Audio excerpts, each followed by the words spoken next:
मैं आपके माध्यम से आज इसकी बहस की शुरुआत करते समय माननीय श्री अभिषेक मनु सिंघवी जी थे, उन्होंने चेतावनी दी बीजेडी को, वाईएसआर कांग्रेस को। उन्होंने कहा कि भाई आप इनके साथ जा रहे हैं तो आपके साथ अच्छा नहीं होगा, क्योंकि आग दूर तक आएगी। लेकिन सभापति महोदय, वो मेरे मित्र हैं, जोधपुर के हैं। मैं उनको याद दिलाना चाहता हूं कि वो केजरीवाल जी के पास वो गए हैं, इसलिए वो अपने आप को संभालें, क्योंकि केजरीवाल साहब के साथ जितने भी लोग थे जो शुरू में उनके साथ आए, चाहे प्रशांत भूषण जी आए, चाहे स्वर्गीय शांति भूषण जी आए, चाहे योगेंद्र यादव जी आए, चाहे कवि जी आए, या जितने भी लोग आए, वो सबसे पहले अन्ना हजारे आए। अन्ना हजारे की बात उन्होंने नहीं मानी, फिर किरण बेदी की बात उन्होंने नहीं मानी, फिर प्रशांत भूषण की बात उन्होंने नहीं मानी, फिर शांति भूषण जी की बात उन्होंने नहीं मानी, योगेंद्र यादव जी की बात नहीं मानी। सबको उन्होंने अलग अलग अपने स्थान पर भेज दिया। अब उसके बाद में 2 आदमी बच गए उनके पास में, वो श्री मनोज सिसोदिया जी बचे और सत्येंद्र जैन जी बचे। जब वो नहीं गए तो उन दोनों को जेल में भेज दिया।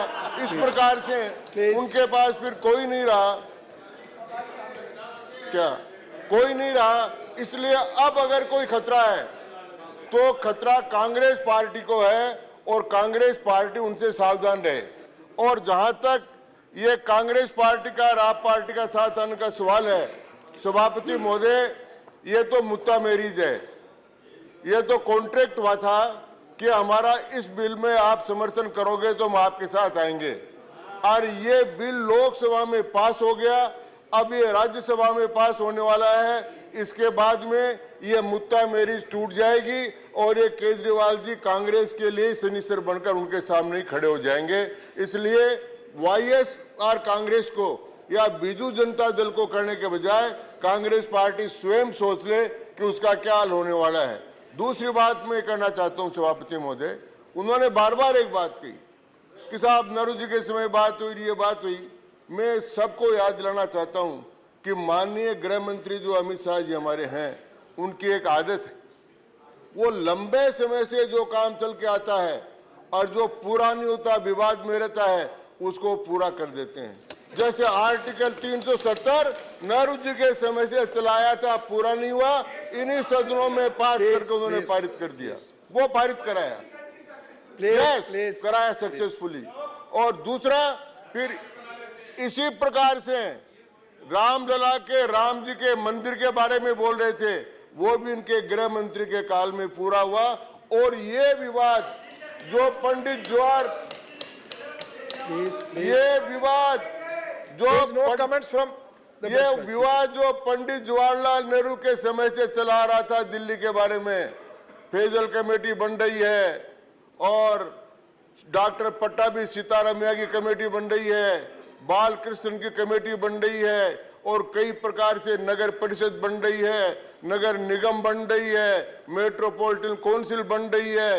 ये सारा काम करने के बाद में 15 वर्ष तक आदरणीय शीला दीक्षित जी के मुख्यमंत्री रहने के बाद, मदन लाल जी खुराना के रहने के बाद कोई विवाद नहीं हुआ। ये विवाद जब केजरीवाल जी आए, उन्होंने खड़ा किया। अब उस विवाद का भी समाधान आज माननीय अमित शाह जी के हाथ से हो जाएगा, और इस बार दिल्ली के बारे में कोई समाधान नहीं होगा। माननीय सभापति महोदय, मैं कहना चाहता हूं, दूसरी बात जो यहाँ पर बार बार उठाई गई, मैं उससे सैद्धांतिक रूप से मतभेद रखता हूं। माननीय गोगोई साहब यहाँ पर बैठे हैं, वो भी सुनेंगे, बड़े बड़े वकीलों की बात भी हमने सुनी है। कौन सा फैसला है जो सुप्रीम कोर्ट करता है? फैसला नेता करते हैं, पार्लियामेंटेरियंस करते हैं और संसद सदस्य करते हैं। मैं उदाहरण देकर कहना चाहता हूं। सबसे पहले तो मैं उदाहरण देना चाहता हूं कि पहला संविधान संशोधन कब आया। पहला संविधान संशोधन इस सदन में आया जब 1951 में सुप्रीम कोर्ट ने एससी और एसटी के रिजर्वेशन को स्ट्रेट डाउन कर दिया। उसके बाद पहला संविधान संशोधन आया, और उसका निर्णय सुप्रीम कोर्ट ने नहीं किया, उसका निर्णय जनप्रतिनिधियों ने किया, और एससी और एसटी को हमने रिजर्वेशन दिया। दूसरा बहुत बड़ा प्रसंग आया माननीय सभापति महोदय, कांग्रेस वाले सब भूल गए संविधान, लोकतंत्र की हत्या हो रही है। आप भूल गए जब साबानो का केस आया था सुप्रीम कोर्ट में, कर सुप्रीम कोर्ट ने फैसला किया था। Honourable members please keep silence, please keep silence please. जब साबानो का केस आया था और सुप्रीम कोर्ट ने फैसला किया था कि एक महिला को गुजारा भत्ता मिलना चाहिए, उस समय कांग्रेस पार्टी को सांप सूख गया था। वो इसी सदन में संशोधन लेकर आई और संविधान के उन्होंने सुप्रीम कोर्ट के फैसले को पलटा। जो साबानो के केस में पेश पलट सकते हैं वो आज संसदीय लोकतंत्र की दुहाई दे रहे हैं। इसके बाद माननीय सभापति महोदय और कितने प्रसंग आए। ओबीसी के आरक्षण का प्रसंग आया, ओबीसी के शिक्षा में रिजर्वेशन का प्रसंग आया और 9 सदस्यीय बेंच ने ईडब्ल्यूएस के आरक्षण को निरस्त कर दिया था। लेकिन माननीय नरेंद्र मोदी जी ने इसी सदन में संविधान संशोधन करके ईडब्ल्यूएस को आरक्षण दिलाया और 53 याचिकाओं को सुप्रीम कोर्ट ने बाद में निरस्त किया। इसलिए यह कहना कि यह संविधान की अवहेलना है, यह संविधान की अवहेलना भी नहीं है और यह लोकतंत्र की अवहेलना भी नहीं। दूसरी बात मैं कहना चाहता हूं, बार बार एक बात, इतनी जल्दी क्या हो गई थी, इतनी जल्दी क्या हो गई थी। भाई इतनी जल्दी सरकार को पूछ रहे हो तो यहाँ की सरकार को पूछो, दिल्ली को, उनको इतनी जल्दी क्या हो गई थी कि सुप्रीम कोर्ट का फैसला थी रात को 12 बजे जाकर ताले तोड़ने लगे। वो जल्दी कहां से आ गई थी, सब ये क्यों गई थी, तो ये इसलिए हुई। दूसरी बात, आज तक कोई भी दिल्ली की सरकार कोर्ट में नहीं गई। आदरणीय शीला दीक्षित जी भी नहीं गए, मदन लाल खुराना भी नहीं गए। ये किस लिए गए कोर्ट में, हाई कोर्ट में, कि हमको ये अधिकार मिलने चाहिए। ये अधिकार उसके पहले इनके पास नहीं थे तो ये गए और गए तो दिल्ली हाई कोर्ट ने इनके खिलाफ फैसला किया। जब ये कोर्ट के इतने ही भक्त हैं तो फिर दिल्ली हाई कोर्ट का फैसला मान लेते, तो दिल्ली हाई कोर्ट का फैसला भी नहीं माना। इसके बाद में ये गए सुप्रीम कोर्ट में, और सुप्रीम कोर्ट में क्या हुआ, सुप्रीम कोर्ट का जो फैसला है उसका केवल एक आख्यान पढ़ते हैं, बाकी 2 आख्यान जो भी माननीय महेश जी ने भी बताए और माननीय गोगोई जी ने बताए उनको पढ़ नहीं रहे। तो मीठा मीठा गप और कड़वा कड़वा थू। और ये जो आया है आज, ये जो संविधान संशोधन का बिल आया है, ये ऑर्डिनेंस को जो वो करने का बिल आया है, ये सुप्रीम कोर्ट की इच्छा के अनुसार आया है। और लेकिन किसी भी देश में सब जनप्रतिनिधि फैसला करते हैं।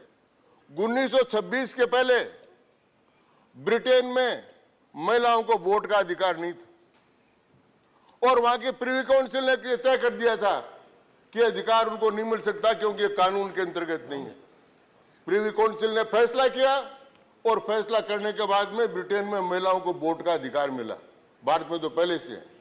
ये जितने निग्रो हैं इनको वोट का अधिकार अमेरिका में नहीं था और अमेरिका की ब्लैक इन ब्लैक को अधिकार नहीं था और इनको जब वहां की फेडरल कोर्ट ने मना कर दिया कि आपको अधिकार नहीं मिलेगा, आप वोट नहीं दे सकते, कानून में नहीं है, तो अमेरिकन कांग्रेस ने प्रस्ताव पास कर उनको वोट का अधिकार दिया। उसी प्रकार दक्षिण अफ्रीका में हुआ, उसी प्रकार अन्य देशों में हुआ। इसलिए कोई सुप्रीम कोर्ट फैसला करेगा कि ये ठीक है कि ये गलत है, वो नहीं है।